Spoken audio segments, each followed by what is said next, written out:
윤석열 대통령 탄핵 여부를 가를 핵심 쟁점 중 하나는 계엄 선포 직전에 열린 국무회의가 적법했느냐입니다.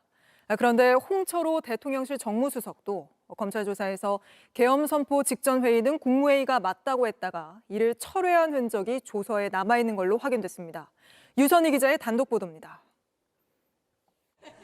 홍철호 대통령실 정무수석은 지난해 12월 검찰에 출석해 12.3 내란 사태 당시 상황을 진술했습니다.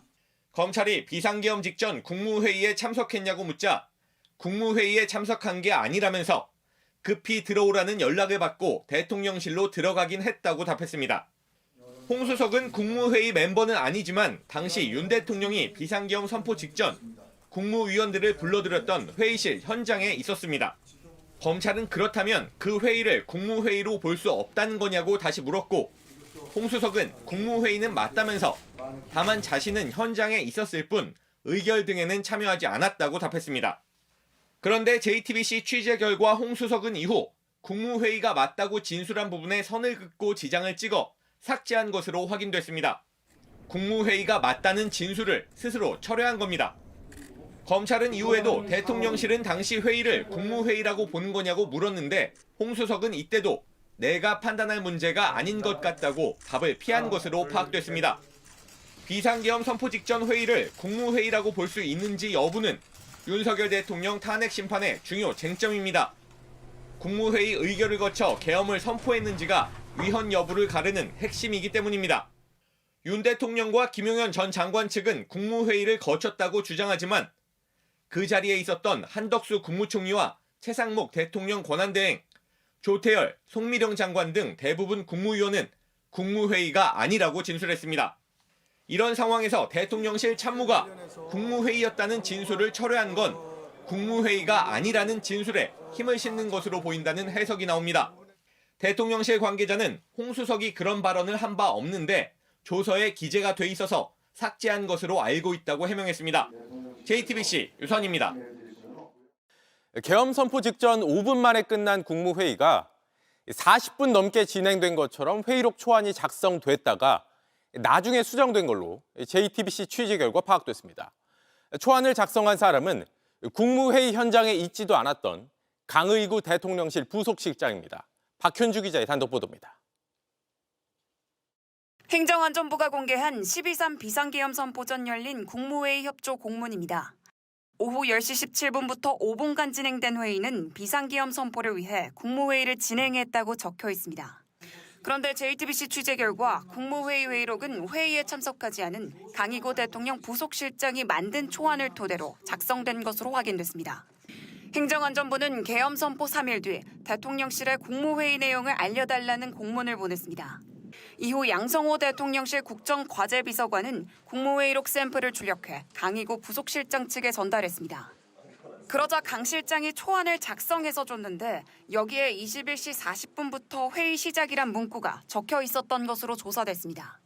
실제 시작한 시간보다 37분이 앞당겨져 있던 겁니다. 양 비서관은 관련 없는 사항이니 빼자고 제안했고 결국 21시 40분이란 문구는 삭제됐습니다. 당시 행안부로부터 협조 공문을 받은 대통령실 비서관은 회의록은 행안부에서 만드는 것이라며 평소엔 이런 일을 한 적이 없다고 진술했습니다. 국무회의록 작성 과정이 이례적이었다는 사실을 인정한 겁니다. 강의구 부속실장 역시 누군지는 기억나지 않지만 부속실 직원에게 물어 기재했다고 진술했습니다. 국무회의에 참석하지 않은 대통령실 관계자들이 국무회의록을 작성하는 데 관여한 사실도 드러나면서 비상계엄 선포 과정의 적법성을 두고 또 한 번 논란이 일 것으로 보입니다. JTBC 박현주입니다. 계엄 선포 직전 국무회의 절차가 제대로 이뤄지지 않았다는 게 여러 국무위원들의 증언입니다. 특히 일부 장관들은 당시 상황을 이렇게 그림까지 그려가면서 이게 왜 정식 국무회의가 될 수 없는 건지 검찰에 설명한 걸로 파악됐습니다. 유선희 기자의 단독 보도입니다. 조태열 외교부 장관은 검찰 조사에서 비상계엄 선포 직전 윤석열 대통령의 호출로 용산 대통령실을 찾았을 때 상황을 그림으로 그려 설명했습니다. 밤 9시쯤 대통령실 5층 집무실에선 윤 대통령을 중심으로 한덕수 국무총리와 김용현 당시 국방부 장관 등 8명이 원탁에 둘러앉았습니다. 조 장관은 이 자리에서 윤 대통령이 재외 공관이라고 적힌 A4 용지를 건네면서 비상계엄을 선포하려고 한다고 말했다고 진술했습니다. 조 장관은 반대했지만 윤 대통령은 법치주의를 신봉하는 내가 오죽하면 이런 생각을 했겠냐면서 뜻을 굽히지 않았고 밤 9시 20분쯤 이제 나가달라고 해서 김용현 전 장관만 남고 모두 집무실 옆 회의실로 갔다고 진술했습니다.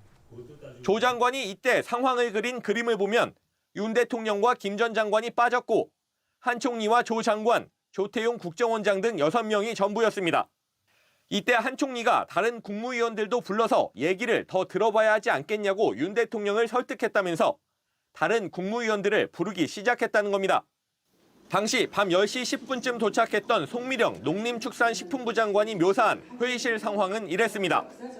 송 장관은 검찰 조사에서 추가로 도착한 자신과 조규홍 복지부 장관 등 국무위원들, 정진석 대통령 비서실장과 신원식 국가안보실장, 홍철호 정무수석 등이 어떻게 앉아 있었는지 자세히 그렸습니다. 비상계엄 선포 직전 대통령실 5층 집무실에서 8명의 1차 모임, 바로 옆 회의실에서 10명의 2차 모임이 있었던 겁니다. 김용현 전 장관은 바로 이 2차 모임이 국무회의였다고 주장하고 있습니다. 몇몇 국무위원들이 있을 때 한 총리에게 계엄을 보고했고 국무회의 때 자신이 안건을 나눠주고 심의했다고 검찰에 진술했습니다. 하지만 한 총리는 경찰 조사에서 나를 거친 사람은 아무도 없다고 진술했습니다. 송 장관은 심의가 아니라 대통령 혼자 얘기하는 통보받는 자리였다면서 안건도 시작도 끝도 없었다고 했습니다. 조 장관은 국무회의를 개최한 적이 없다고 진술했습니다. 비상계엄 국무회의라고 할 수 있는 단 하나의 절차도 없었다는 겁니다. JTBC 유선입니다.